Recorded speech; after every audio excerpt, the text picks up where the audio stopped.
How's it going, folks? I've got a question. What tends to happen to the mind when a person spends a bulk of their time looking downwards?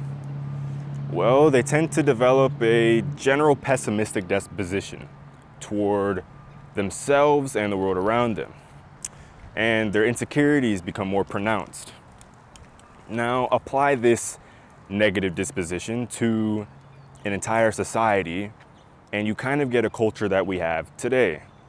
A general pessimistic, anxious, stressed vibe, right? But this is not a problem that our forebears and our ancestors dealt with. In fact, they had the complete opposite disposition, a upward disposition, and one that cultivated a sense of optimism, wonder, and a kind of idea of their own potential. And I think that's something that we need to get back to. It's something that we need to embrace. If you think to antiquity, ancient times, a lot of our stories and the kind of canon of human culture came from this upward disposition, this contemplation of the skies above. So much of our sense of origin, sense of purpose in the world, and insights and inspiration came from looking to the sky, something infinitely more vast than ourselves, And it kind of has represented not only the origins, but the interconnectedness of all things, the connection between me and you, the connection between us and the sea, the connection between us, the bees, the trees, the rocks, the oxygen in the atmosphere, the stars, the planets, all of it. And this has become even more salient in modern day. I think a lot of people have a sense that science and religion kind of butt heads. They butt against each other. But modern day science has actually made this ancient perception of our origin and our interconnectedness through the sky even more salient. Energy cannot be created nor destroyed. And so, leaning on the concept of the Big Bang, or just stars in general, the very elements that comprise you, that comprise the ground you walk on, that comprise the trees you walk by, were once forged in the depths of the cores of stars.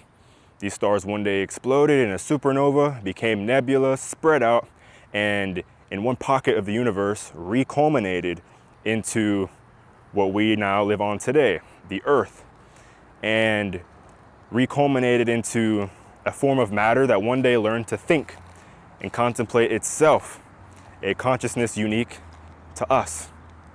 And so this interconnectedness and sense of origin in the skies above is an ancient concept that we don't really contemplate in our day-to-day anymore, as we're lost in, the vapid occurrences of the human world we've developed.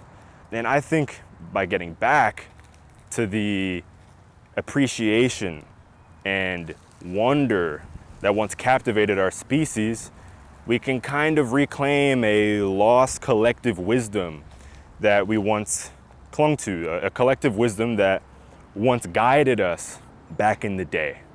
I think there's a reason that human beings have always been instinctively drawn to reflect very deeply about themselves and about the world around them when they're met with like an incredible sunset or an amazing sunrise.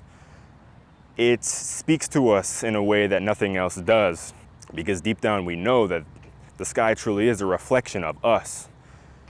And I think it's a reflection in the truest sense and most literal sense of the word. I see, of course, the mirror is a reflection. The mirror is a reflection of our ego, while the phone is a reflection of our vices. I see the skies as a reflection of our truth, a representation of the interconnectedness of everything and the truth of our origins. So when you're out and about, look up. I know the sky is a very mundane thing. It's always there, there's other stuff going on.